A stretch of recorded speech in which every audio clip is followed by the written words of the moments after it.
Jesus saves.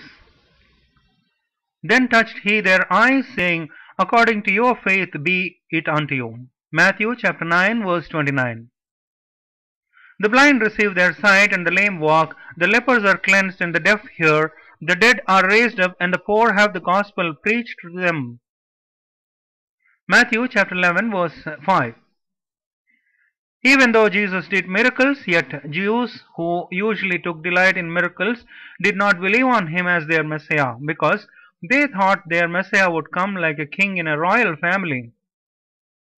Contrary to their expectations, Jesus was born as a poor man in the womb of Virgin Mary, conceived of the Holy Ghost. After Jesus grew up and started his ministry at the age of about 30, he chose few and called them to be his disciples. One such disciple was Matthew, who was a publican. He collected customs and tax.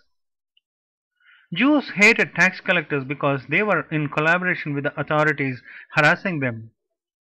But then this tax collector, Matthew, found grace in the sight of the Lord, and he was called to be one of his disciples. Matthew willingly accepted the calling from Jesus and instantly responded by following him. At one point of time, when Jesus was sitting with the tax collectors and sinners, Pharisees, a learned sect of Jews, questioned him as to why he was sitting with them to eat. When Jesus heard that question, he answered and said that those who are healthy do not need a physician, but they that are sick need physician. That was to tell them that the righteous do not need Savior, but sinners do need Savior. Basically, Jesus came for his own people, that is, the Jews, but then the salvation is extended to Gentiles also, because Jews rejected Jesus as their Messiah. The miracles that Jesus would do were prophesied in Isaiah chapter 35 verses 5 to 6. Then the eyes of the blind shall be opened, and the ears of the deaf shall be unstopped. Then shall the lame man leap as an hart, and the tongue of the dumb sing. For in the wilderness shall waters break out, and streams in the desert. The prophecy was fulfilled when Jesus healed the sick. God said to the children of Israel through Moses that if they hearkened diligently to the Lord would not bring upon them any of the diseases that he brought upon Egyptians. Reference Exodus chapter 15 verse 26.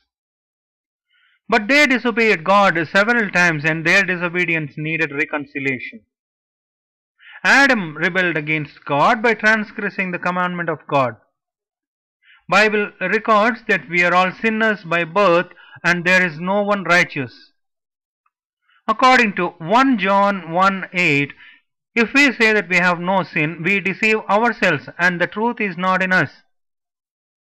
The children of Israel transgressed the commandments of God several times. In order to reconcile man with God, the Son of God, Jesus, came into the world in the form of man to take upon our sins upon him and die in our place, that whosoever believes on him shall receive salvation and be saved from eternal damnation. God loved man so much that he gave his one and only Son, Jesus Christ, that whoever believes in him shall be saved. Friend, are you burdened with the thought that your sin is too great, that it cannot be forgiven? Please be sure that every sin except blasphemy of the Holy Spirit is pardonable by God. Matthew chapter 11:28 reads, Come unto me, all ye that labor and are heavy laden, and I will give you rest. This devotional is written and brought to you by Leslie John. Thank you for listening. God